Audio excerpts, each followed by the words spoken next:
इस मूवी का नाम है पैथोलॉजी 2008। ये कहानी है कुछ ऐसे पागल डॉक्टर्स की जो आपस में एक अजीब सी गेम खेलते हैं। इस गेम में वो इंसान को ऐसे मारते थे कि कोई बता ही नहीं सकता था कि उसकी मौत हुई तो हुई कैसे। तो शुरुआत होती है मेन कैरेक्टर टेड को दिखाने से। कुछ वक्त पहले ही उसने अपनी पढ़ाई पूरी की और अब वो एक डॉक्टर है। इस वक्त वो अपनी वाइफ के साथ था जो उसे जाने से मना कर रही थी। दरअसल वो अपनी मेडिकल की प्रैक्टिस करने के लिए दूसरे शहर के एक हॉस्पिटल में जा रहा था। अब के बाद वो वहीं रहने वाला था। टेड बहुत ही ज़हीन था। मेडिकल की पढ़ाई में उसने टॉप किया था। वो फिर हॉस्पिटल पहुंच गया जहां उसकी मुलाकात एक आदमी से हुई जो उसे लैब में लेकर जाता है जिस लैब का नाम था पैथोलॉजी। यहाँ पर बहुत सारे डॉक्टर्स थे। लाशों को मेडिकली चेक करके उनकी चीर फाड़ कर रही थी। कुछ देर के बाद टेड यहाँ की सबसे मशहूर प्रोफेसर जो खुद भी डॉक्टर थी उनका लेक्चर लेता है। लेक्चर खत्म होते ही टेड प्रोफेसर से मिलता है क्योंकि वो उसे पहले से ही जानते थे। अगले दिन प्रोफेसर और उनके सभी डॉक्टर्स मिलकर एक बच्चे की लाश को चेक कर रही थी। उन सब में जो सीनियर डॉक्टर था जेक, वो सबको इस बच्चे की मौत की वजह बताता है कि इसकी मौत कैसी हुई होगी। टेड उसकी बातों को गौर से सुन तो रहा था पर जो मौत का तरीका जेक ने बताया वो उससे सहमत नहीं था, इत्तेफाक नहीं करता और अपने हिसाब से लाश को चेक करके मौत की वजह बताता है। जिस सुनकर प्रोफेसर कहते हैं कि हाँ, जो तरीका टेड ने बताया है वो भी सही है, न कि जेक का। इसकी मौत ऐसी हुई है, मैं टेड से इत्तेफाक करता हूँ। ये सुनकर जेक को काफी गुस्सा आया। उल्टा सीधा बोलकर फाइल फेंककर वहाँ से चला जाता है क्योंकि आज पहली बार उसे किसी ने गलत साबित कर दिया, वो भी किसी ऐसे इंसान ने जिसे आए अभी 2 दिन भी नहीं हुए थे। काम खत्म होने के बाद टेड जब हॉस्पिटल से घर जा रहा था तो एक डॉक्टर उसे धक्का देकर कहता है कि हम में से कोई भी तुम्हें पसंद नहीं करता। ये बात उसे अजीब तो लगती है पर वो सिर्फ इसे मजाक समझकर यहाँ से चला जाता है। अगले दिन इनके पास एक और आदमी की लाश आती है चेक करने के लिए। प्रोफेसर जब लाश के बारे में बता रहा था तो अचानक लाश हिलने लगी, जो बात लाशों में आम होती है क्योंकि कुछ देर के लिए दिमाग जिंदा रहता है और उसे पता ही नहीं होता कि पूरा जिस्म मर चुका है। ये देखकर टेड उसकी गर्दन पर नोकदार चीज लेकर कट मारता है जिससे लाश के दिमाग और जिस्म का कनेक्शन ताल्लुक आपस में टूट जाता है। काम खत्म करने के बाद टेड जब वहाँ से जाने लगा तो वो लड़का टेड के पास आया जो उसे यहाँ लाया था। वो टेड को कहता है कि मैं तुम्हारे काम से बहुत मुतासिर हूँ, तुम बहुत अच्छा परफेक्ट काम करते हो, तुम्हारी काबिलियत की वजह से ही मैं तुमसे दोस्ती करना चाहता हूँ। जिसके लिए टेड मान गया और इनकी दोस्ती हो गई। इसी वक्त टेड देखता है कि मेरे साथ काम करने वाले सभी डॉक्टर्स कहीं जा रहे हैं जो उसकी तरफ देखकर अजीब तरह से मुस्कुरा रहे थे। वो कहाँ जा रहे थे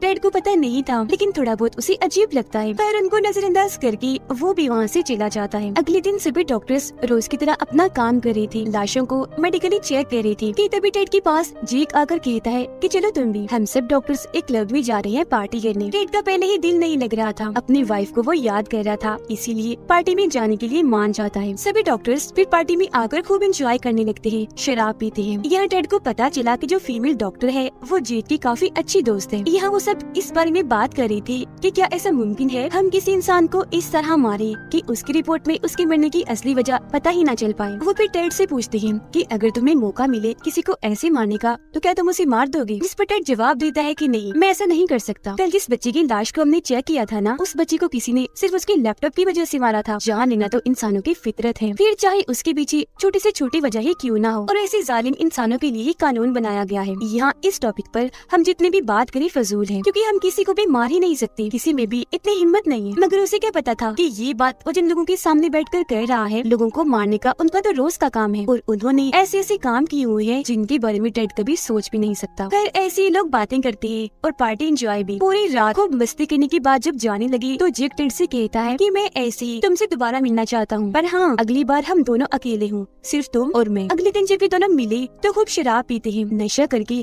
तेज स्पीड में गाड़ी चलाते हैं। जेक फिर टेड को एक बिल्डिंग के पीछे लेकर जाता है। टेड यहाँ बहुत नशे में था, देखता है कि जेक एक आदमी से बात कर रहा है जो गुंडा है। घर के अंदर आकर वो एक औरत और बच्चे को देखता है। सोच में पड़ गया कि आखिर जेक मुझे यहाँ क्यों लाया है, लेकिन उसे इतना नशा था कि फौरन ही चक्कर खाकर वो गिर जाता है। अगली सुबह जब हुई तो फिर भी टेड का नशा नहीं उतरा। काम करने के लिए जब वो पैथोलॉजी लैब में आया तो देखता है कि आज मेडिकली चेक करने के लिए उस गुंडे की लाश आई है जिससे कल रात जेक बात कर रहा था, और ये देखकर तो झट से टेड का नशा उतर गया।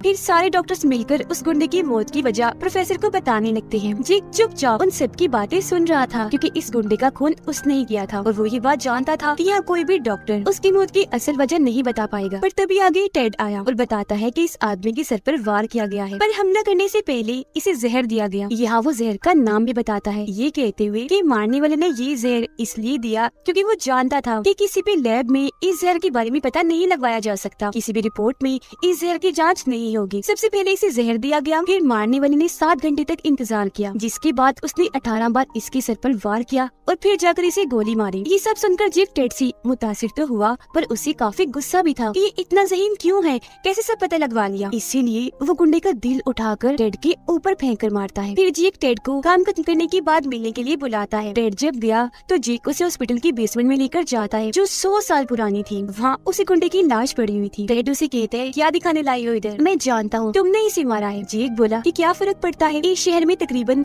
लाखों लोग हैं, इसकी मौत से किसी को कोई फर्क नहीं पड़ने वाला। और वैसे भी अगर मैंने इसे मारा तो अच्छा ही किया, एक बुरा इंसान था। और यहाँ रोज रोज लाशों की आने का सिलसिला ऐसी नहीं है, बल्कि ये एक गेम है, मौत का खेल है, जिसमें आओ तुम भी शामिल हो जाओ, बहुत मजा आता है। उम्मीद है तुम्हें भी काफी अच्छा लगेगा। इन डॉक्टर्स में से ही कोई एक डॉक्टर किसी बेकसूर इंसान को मारता था, जबकि बाकी साथी उस लाश को मेडिकली चेक करके बताते थे कि इसकी मौत कैसी हुई होगी और इसे कौन मार सकता है। वो मारने वाले डॉक्टर को मौत होने की वजह बताते थे और ये भी कि तुमने इसे कैसे मारा होगा। ये पागल डॉक्टर्स इस अजीब सी गेम को पिछले कई सालों से खेलते आ रहे थे, पर टेड मना कर देता है क्योंकि उसे लग रहा था कि जेक एक खूनी है जो सिर्फ अपनी मजे एंजॉयमेंट के लिए मासूम लोगों को मारता है। जेक उसे कहता है, मुझे समझ लग गई है, तुम मेरी बात नहीं मानोगे, अगर नहीं मानना तो भाग जाओ फिलहाल इधर से, यही तुम्हारे लिए बेहतर है। टेड जब वहाँ से जाने लगा तो देख लेता है कि इस मौत जैसी अजीब गेम में जेक अकेला नहीं है, बल्कि और लोग भी हैं जो सब मिलकर ये गेम खेलते हैं। ये सब जानकर टेड काफी परेशान हो गया। ये सोच कर उसे सारी रात नींद नहीं आती कि आखिर जेक ने मुझे ये सब कुछ इतनी आसानी से कैसे बता दिया। क्या उसे पुलिस का, जेल जाने का कोई डर नहीं? परेशानी की आलम में वो जेक को कॉल करता है, पर उसकी परेशानी मजीद बढ़ जाती है जब जेक उसे ये कहता है कि बेसमेंट में लाश के पास मैं तुम्हारी उंगलियों के निशान और कुछ सबूत छोड़ कर आया हूँ। अगर तुम इस बारे में पुलिस को बताओगे तो पहले वो तुम्हें ही पकड़ेंगे, न कि मुझे। अगले दिन प्रोफेसर टेड को बताते हैं कि गुंडे की लाश के बारे में तुमने जो जानकारी दी थी वो गलत थी। मतलब तुमने बताया था कि उसे जहर दिया गया है, जबकि उसके जिस्म तो कोई जहर हमें मिला ही नहीं। ये सुनकर जेक काफी खुश हो गया क्योंकि उसे लग रहा था कि मैंने एकदम सफाई से खून किया है, जिसके बारे में कोई बता ही नहीं सकता कभी। पर टेड उसे अकेले में मिलता है और कहता है कि अब मैं सच बताता हूँ, तुमने ये कत्ल कैसे किया होगा। उसे मरा हुआ समझकर हॉस्पिटल लाया गया था, हालांकि वो जिंदा था। फिर तुमने जिंदा ही उसकी चीर फाड़ कर दी, फिर बेसमेंट में ले जाकर 18 बार उसके सर पर वार किया, जिससे उसकी मौत हो गई। ये सुनकर तो जेक की होश उड़ गई क्योंकि टेड सही था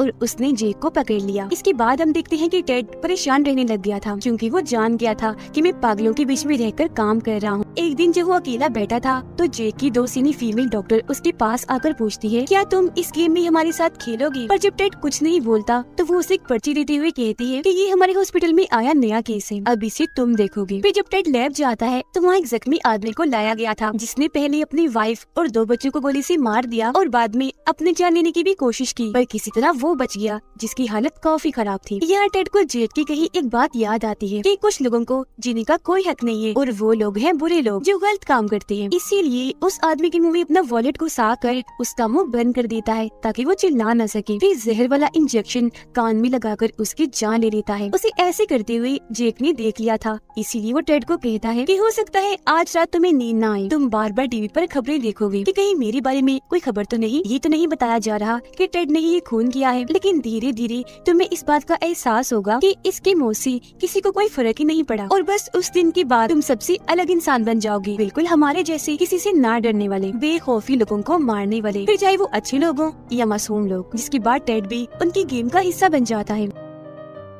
एक रात वो लोग नशा करके इस गेम को खेल रहे थे और आपस में अजीब तरह की हरकतें कर रहे थे। टेड अपनी आंखों से ये सब देख रहा था। बेशक ये चीज अजीब थी, मगर अब उसे भी इस गेम में मजा आने लगा था। अगले दिन जब उसकी आंख खुली तो वो देखता है कि सारे लोग मुझे बेसमेंट में ही छोड़कर चले गए हैं। वो भागकर फौरन ऊपर आया, देखता है कि सब लोग अपना काम ऐसे कर रहे हैं, इतने नॉर्मल है जैसे कल रात कुछ हुआ ही ना हो। अब जो जेक की दोस्त थी फीमेल डॉक्टर, वो टेड के काफी करीब होती जा रही थी। अपने साथ वो टेड को एक आदमी के घर लेकर जाती है और बताती है कि ये आदमी मेरा बाप है, जिसने बचपन में मेरे और मेरी मॉम के साथ बहुत गलत किया और अब इस गेम में मरने की अगली बारी इसकी है। मैं चाहती हूँ इसमें तुम मेरी मदद करो। ये कहते हुए वो रोने का नाटक करती है। टेड को भी लगने लगा कि इसके साथ जरूर बहुत गलत हुआ है, तो साथ देने के लिए वो मान गया। वो उस आदमी के मुंह में एक केमिकल डाल देता है जो इतना ठंडा था कि उसके फेफड़े जमकर पत्थर बन जाते हैं। फीमेल डॉक्टर ये देखकर जोर जोर से उसे मुक्के मारकर सारी हड्डियां पसलियां तोड़ देती है, जिससे वो इतना तड़पा कि मौके पर ही उसकी मौत हो जाती है। फिर उसकी लाश को चेक चेक करने के लिए लैब में लाया गया ताकि पता कर सके कि इसकी मौत कैसे हुई और इसे मार कौन सकता है। इस केस में खूनी को पकड़ना और मौत की वजह ढूंढना जेक के लिए कोई बड़ी बात नहीं थी। वो ये तो जानता था कि इसे मेरे दोस्त फीमेल डॉक्टर ने ही मारा है, पर हैरान भी था कितने लंबे चौड़े ताकतवर आदमी को एक लड़की अकेली भला कैसे मार सकती है। उसे शक हो रहा था, इसीलिए वो टेड के पास आकर पूछता है, कहीं इस वाले गेम में तुम चीटिंग तो नहीं कर रही? क्योंकि सभी डॉक्टर्स को अपने अपने मरीजों को खुद मारना है बगैर किसी की मदद लिए, तो कहीं तुमने उसका साथ तो नहीं दिया? टेड हंसकर उसे मना कर देता है कि नहीं नहीं भाई, ऐसा कुछ भी नहीं है जैसे तुम सोच रहे हो। जो सुनकर जेक वहाँ से जाने लगा, पर कहता है, अच्छा आखिरी बात, कहीं मेरे दोस्त ने तुम्हें भी तो अपने डैड की झूठी कहानी तो नहीं सुनाई? क्योंकि ये उसकी आदत है, वो सभी के साथ ऐसा करती है। ये सुनकर टेड हैरान रह गया क्योंकि समझ चुका था कि जेक के दोस्त ने मेरे साथ झूठ बोला है। गुस्से में वो उसके पास गया और धमकाने लगता है कि अब तो तुम झूठ बोल गई मेरे साथ, मगर आइंदा ऐसा मत करना, अच्छा नहीं होगा। इसके बाद टेड उनके साथ मिलकर वो सारे लोगों को मारता भी है और मिलकर सभी लाशों को चेक भी करता है, जिसमें बाकियों की तरह उसे भी बहुत मजा आ रहा था। वो लड़का जो उसे यहाँ लाया था, जो उसका दोस्त था, उसे एहसास होता है कि टेड का बर्ताव पहले से अब काफी अजीब हो रहा है। वो अब मेरे साथ ना रहकर जेक के साथ रहता है। एक दिन प्रोफेसर टेड के पास आकर पूछते हैं कि तुम काफी उलझी हुई लग रही हो, तुम्हें कोई मदद चाहिए? क्योंकि टेड अपने काम में ही इतना मसरूफ था, उसे इतना मजा आ रहा था कि वो अपनी असल जिंदगी पर ध्यान ही नहीं दे रहा था। टेड कहता है, नहीं तो ऐसी तो कोई बात नहीं है, सब ठीक है। और वैसे अगर आपको मैं थोड़ा बहुत उलझा हुआ लग रहा हूँ तो मैं अपनी वाइफ से मिलने जा रहा हूँ, ठीक हो जाएगा फिर तो सब। फिर टेड जब अपने घर आता है तो उसी वहाँ जेक की दोस्त दिखती है जो उसके जाने से थोड़ा उदास थी, लेकिन फिर भी टेड अपनी वाइफ के पास आ ही जाता है कुछ दिन गुजारने के लिए। उसकी वाइफ भी साफ साफ देख पा रही थी कि टेड थोड़ा बदला बदला सा है, लेकिन टेड उसका ध्यान भटका देता है कि ऐसा कुछ नहीं है और सब कुछ उससे छुपा कर रखता है, कुछ भी नहीं बताता। अब जब उसके वापस जाने का वक्त आ गया तो उसकी वाइफ भी साथ जाने की जिद करती है। टेड उसे साथ ले जाना तो नहीं चाहता था, पर उसकी बार बार जिद करने पर वो मना भी नहीं कर पाया। वापस आकर जब टेड के घर आए तो वहाँ खून की निशान थी। अब इससे पहले कि उसकी वाइफ देखती, टेड सारे निशानों को साफ कर देता है, लेकिन फिर भी वहाँ टेड की वाइफ को नशे के पैकेट्स मिल जाते हैं, जिस बारे में वो सवाल जवाब करने लगती है कि ये क्या है, तुम नशा करने लग गई हो? जिस पर टेड कहता है, अरे नहीं नहीं, रख दो इसे, ये मेरा नहीं है। कल रात मेरे दोस्तों ने आकर यहाँ पार्टी की थी, शायद गलती से वही भूल गए होंगे। फिर अगले दिन ये दोनों पार्टी में जाते हैं जहाँ पर जेक और बाकी के लोग भी आए हुए थे। जेक की दोस्त जब टेड की वाइफ को देखती है तो उसे जलन होने लगी, इसीलिए वो अपना मूड खराब करके सबसे अलग चली जाती है और किसी से भी बात नहीं करती। ये चीज जब जेक ने देखी तो उसे काफी गुस्सा आया, क्योंकि वो जान गया था कि इसके और टेड के बीच में जरूर कुछ ना कुछ तो है, हालांकि ये मेरी दोस्त थी। हालात बिगड़ते देखकर टेड अपनी वाइफ को लेकर चला जाता है, जिसके बाद सभी के सामने जेक अपने दोस्त पर भड़कने लगता है और उसे उल्टा सीधा बोलकर वहाँ से चला जाता है।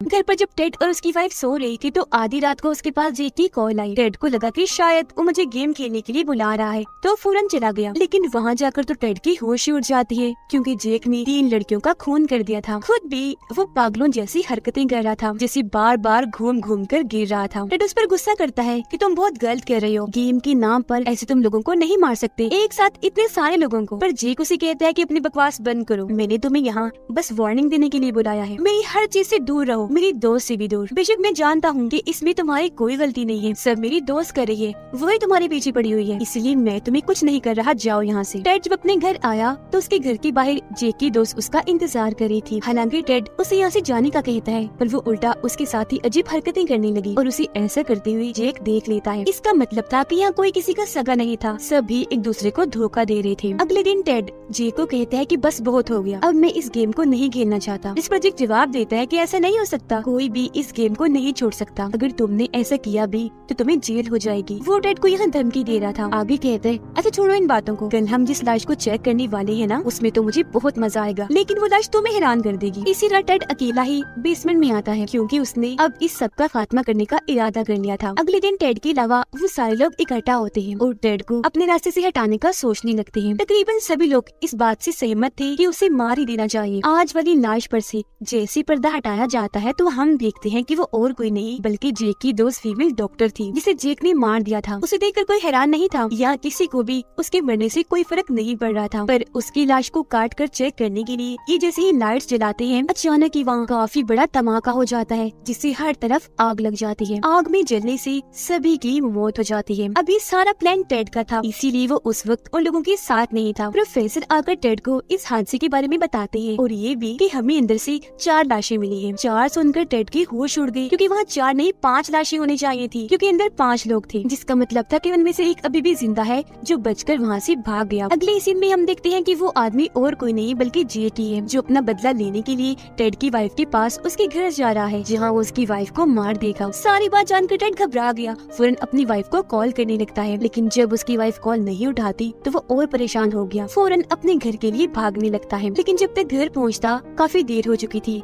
क्योंकि उसकी वाइफ की मौत हो गई थी। उसे मरा हुआ देखकर टेड टूट गया, गले लगाकर फूट फूट कर रोने लगता है और इस सब का जिम्मेदार खुद को समझ रहा था। अगले दिन प्रोफेसर उसके पास आकर कहते हैं कि मुझे तुम्हारी वाइफ की मौत का बहुत दुख है। टेड कहता है कि मैं नहीं चाहता मेरी वाइफ को और कोई हाथ लगाए, तो उसकी लाश को मेडिकली चेक मैं करूंगा। जिसके बाद टेड उसकी मौत की वजह जानने के लिए अलग अलग टेस्ट करने लगता है। लाश को काट कर अपनी रिपोर्ट में वो लिखता है कि मेरी वाइफ को एक जानलेवा बीमारी थी, उसकी वजह से ही वो मारी गई। एक रात जब वो देर तक काम कर रहा था तो चुपके से जेक यहाँ आ गया और टेड पर हमला करके बेहोश कर देता है। फिर उसे होश में लाकर कहता है कि मैं तुमसे अपनी इस हालत का बदला लेने आया हूँ, जिस हालत में मैं आज हूँ। फिर वो टेड की वाइफ की रिपोर्ट पढ़कर हंसने लगता है। ये बनाई है तुमने रिपोर्ट बीमारी वाली, वाह सच में इस बार तुम लूजर हो, तुम हार गए, मैं जीत गया। तुम पता लगवा ही नहीं सके कि मैंने तुम्हारी वाइफ को मारा है। अब इससे पहले वो टेड को भी मारता, पीछे से टेड का दोस्त आकर उसके मुंह पर केमिकल लगाकर बेहोश कर देता है, क्योंकि टेड का ये दोस्त सारी सच्चाई जान गया था। फिर टेड जेक से कहता है कि अपनी वाइफ की ये रिपोर्ट मैंने जानबूझकर गलत बनाई है, ताकि मेरी वाइफ के घर वाले ये जान न सके कि उसका खून हुआ है। जिसके बाद वो जेक में वो केमिकल डालता है जिससे आदमी 7 मिनट के लिए जिंदा रहता है। आदमी सब कुछ देख और समझ तो सकता है पर अपना जिस्म नहीं हिला सकता। जिसके बाद तो टेड भी अपनी सारी नफरत आगे रखकर सबका बदला लेने के लिए जिंदाइयों से काटने लगता है, जिससे जाहिर है उसे इतनी तकलीफ हुई कि तड़प तड़प कर उसकी मौत हो गई। और इस तरह से टेड ने सबको मारकर अपनी वाइफ और बाकी सबका बदला भी ले लिया। खुद अपनी गलती का भी उसे एहसास हो गया और इसी के साथ ये फिल्म इधर ही खत्म हो जाती है।